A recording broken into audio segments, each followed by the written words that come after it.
Hey, everybody, welcome back to the Maple Grove Scripture Reading Podcast. So, we are continuing our deep dive through the book of Job, and we're in chapter 30. We went through the first 8 verses yesterday, and now we're getting into verses 9 through 15.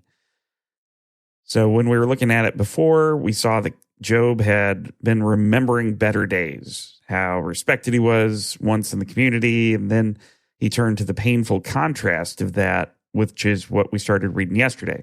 The same kinds of people that he once wouldn't have even let his dogs run with, outcasts or the lowest in society, now look down on him with contempt.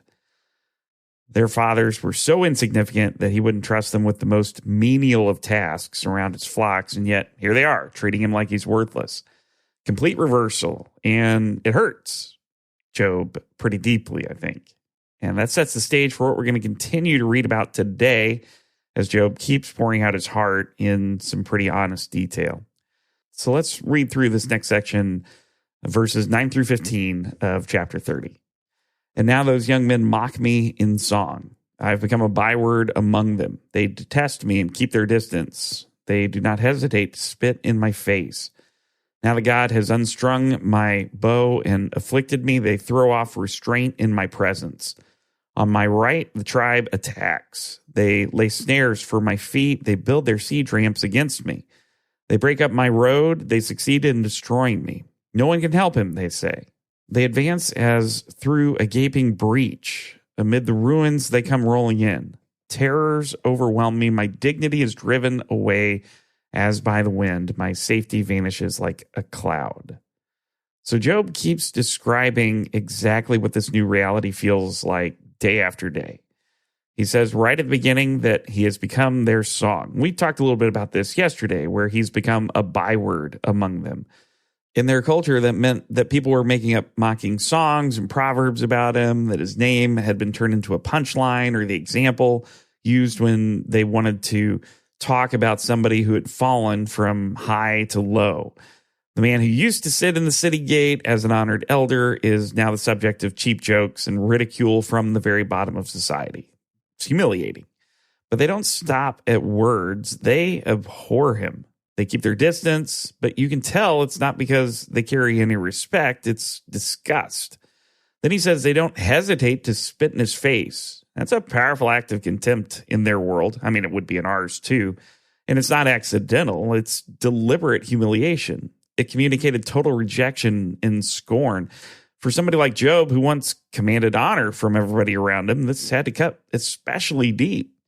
Every time it happened, it reminded him how far things had fallen.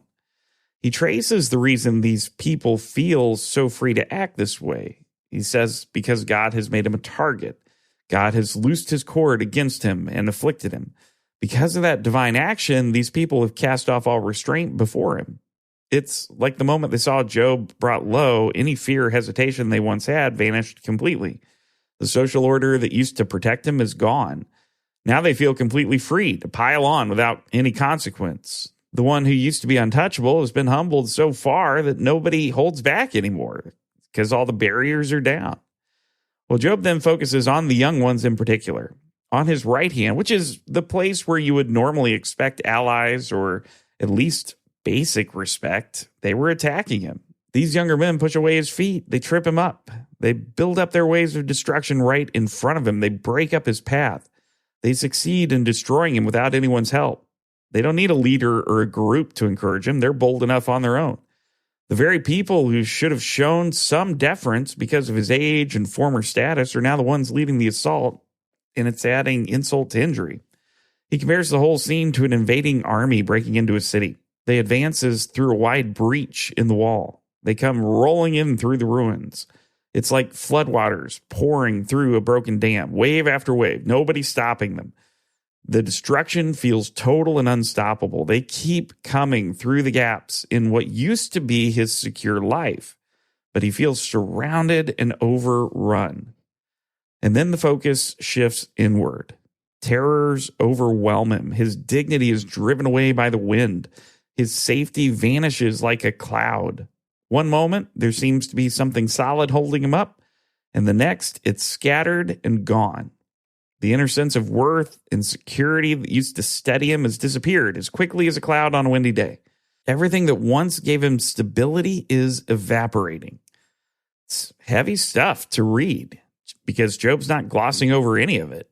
He's naming the social shame, the physical mockery, the loss of respect, the deep internal collapse all at once. The very people society once considered worthless now treat him as worthless. The outcasts have become the aggressors. The man who had everything going for him now feels completely exposed and alone in the middle of it. Keep thinking about how this kind of reversal shows up even in our own lives here, right? You see a guy who's been steady for years. He works hard, provides for his family, shows up at church, helps neighbors when they need it, and then something hits, whether it's a serious illness or a job loss, family trouble, or some other kind of storm rolls in. And suddenly, the phone calls slow down. People who used to seek advice start keeping their distance or, changing the subject when his name comes up. Sometimes the comments or the cold shoulders don't come from the respected people, but from people who are struggling themselves. They feel bold enough now to throw a jab or to look down on him. It stings in ways that are hard to describe because you feel exposed and vulnerable. Like the ground under your feet has shifted and the respect that you once took for granted is gone. Job doesn't try to rise above it. He's not trying to give it a spiritual spin right away. He just tells the truth about how painful and humiliating it feels when honor turns to contempt and when stability turns to chaos. That kind of honesty, it's rare. Now, what stands out is how freely Job speaks about all of this out loud to God. He doesn't hold back any of the details, the spitting, the tripping feet, the invading waves, the inner terrors that won't let up. He lets the lament stay raw because this is his honest experience right now. The mockery that's coming from the outside and the fear rising up from the inside belong to the same crushing reality. And remarkably, he keeps directing it all toward God. He's still in conversation with the Lord, even when the words are full of pain and confusion. And, there's something real about that kind of prayer. The Bible gives us room to bring that kind of honesty to the Lord when life feels like a siege from every side. It doesn't demand that we clean it up first. Job connects the boldness of his attackers directly back to what God has allowed in his life. He sees God's hand in the affliction, and he says so plainly. He's not denying it, but he's also not rushing to smooth it over to explain it away in the moment. He just simply lays the whole situation out. The external attacks, the loss of dignity, the vanishing safety, the complete reversal of his world. It's all part of the same lament, not holding anything back. All right, we're still only partway through chapter 30, but I think you can probably get a sense of just how deep this lament is running for Job.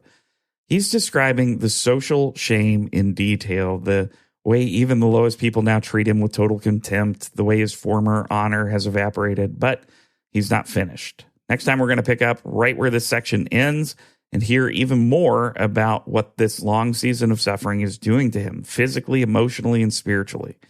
Keeps getting more personal, and he opens up about his body wasting away and the deep loneliness that's settling in. All right, we'll wrap it up here. Hope you have a great day, and I'll talk to you again soon.